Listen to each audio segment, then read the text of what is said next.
내지 않겠다는 것은 정말 너무 심하다고 생각합니다. 이게 지금 제가 많은 자료를 요청했는데 전부 그 현금 6억 원의 용처와 관련해서는 후보자가 직접 청문회에서 설명하겠다라고 했고, 국민들 입장에서는 며칠 언론 보도에서 나오지 않았던 얘기가 처음으로 나온 겁니다.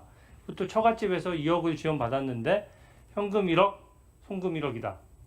저희가 뭐 다른 자료 요청했습니까? 증여세 납부했는지 여쭤봤더니 증여세 납부했다라고 얘기했고, 증여세 납부 자료에 보면은 그게 얼마인지 금액도 확인될 것이고, 실제로 현금이라는 게 일반 국민들 관점에 생각해 보십시오. 현금이 오고 가는데 이게 지금 뭘 어떻게 규명해서 증여세를 신고를 했다는 것도 의문이고, 이 자금 출처에 대해서 저는 의문투성입니다. 근데 지금 소위 말하는 8억 원에 대해서 지금 제대로 소명된 것이 뭐가 있습니까? 그리고 저도 참을 만큼 참았어요. 후보자께서 저를 밖에서 지금 인사청문 열리기 전부터 법무부 장관 지명해서 저 한번 털어보자라는 글에 동조하셔서 올렸습니다. 저도 참았어요. 그러고 본인이 잘못됐다는 거 알고 내리긴 했지만 이게 도대체 뭡니까? 이게 인사청문도 열리기 전에 저에 대해서 자표 찍는 거거든요. 그 이후로 근거 없는 네거티브 의혹에 저 엄청 시달렸습니다. 그래도 제가 참고 인사청문회 파행 안 하고 저도 도리 지켜가면서 자료 달라고 하고 있는 자료 가지고 최선을 다했습니다. 그리고 또 다른 언론 인터뷰에 나가서는 저를 토대로 해가지고 또 이런 얘기도 했어요. 특검을 받게 되니까, 특검 수사를 받게 되니까 그것 때문에 지금 탄압 프레임을 뒤집어 씌우려고 제가 이렇게 하는 것이다. 저는 숫자만 얘기했습니다. 제가 어디 다른 얘기 했습니까?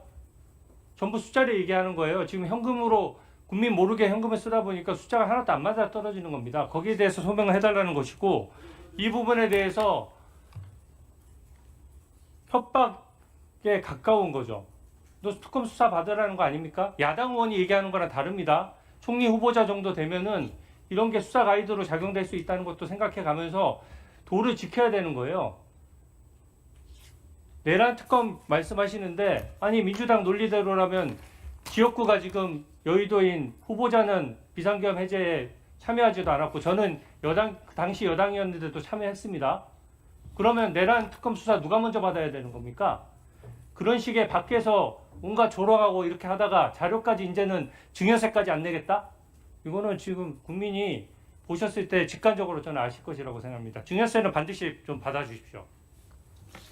증여세 납부를 하셨다고 후보자께서 말씀을 하신 걸로 제가 기억하고 있는데요. 그거를 납부하셨으면 낼 수 있는 거 아닌가요? 주진우 의원이 제기하신 문제에 대해서는 별도로 답변 드리겠습니다. 네. 예. 누가? 뭐 자료 요구하는 겁니까? 자료 요구 관련해서 저희도 말씀드릴 부분. 네, 간단히 해주시죠. 예. 너무 시간이 길어지는 것 같습니다. 네. 그 자료 요구에 대해서 후보자가 잘 주지 않는다라고 하는 부분들은 늘 나왔습니다. 늘 모든 정권에서 나왔고, 저도 그 자료 못 받은 것에 대해서 어떤 청문회에 들어가든, 저도 의정활동 5년째인데 지속적으로 그 얘기를 했던 기억이 있습니다. 그러나 줄 수 없는 부분에 대해서는 이해하고 넘어갔던 기억이 있는 것이고요. 지금도 그 비슷한 류인 것 같습니다.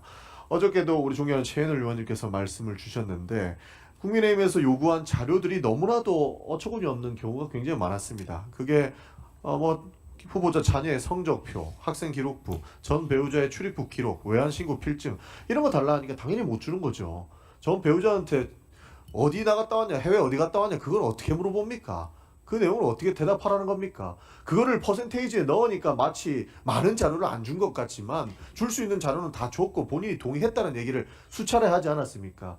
그러니까 애초에 줄 수 없는 자료들 가지고 퍼센테이지 넣어가지고 마치 김민석 후보자가 자료를 안 주고 있다는 형태로 매도하는 것은 바람직하지 않다고 보는 것이고요. 충분히 필요한 내용들은 추가적으로 제출하겠다는 말씀을 드리고 있는 것이라고 보고 있습니다. 그리고 현금 6억 원에 대한 용처 계속 말씀하시는데요. 그 연도별로 추징금 납부하신 현황을 우리가 전체 의원실에서 다 받지 않았습니까? 이 자료를 토대로 우리가 PPT도 만들고 어떻게 납부됐고 몇 년도에 납부됐는지 다 보지 않았습니까? 이것을 토대로 6억이 어디서 났냐라고 질문하신 거 아닙니까? 몇 년도에 뭐가 들어왔고 그리고 후보자가 밝힌 것처럼 세배에서 절반 이상씩 절반씩은 같이 납부했다라고 하면 대충 돈이 어떻게 돌아가는지는 충분히 소명이 가능하다고 보는 겁니다.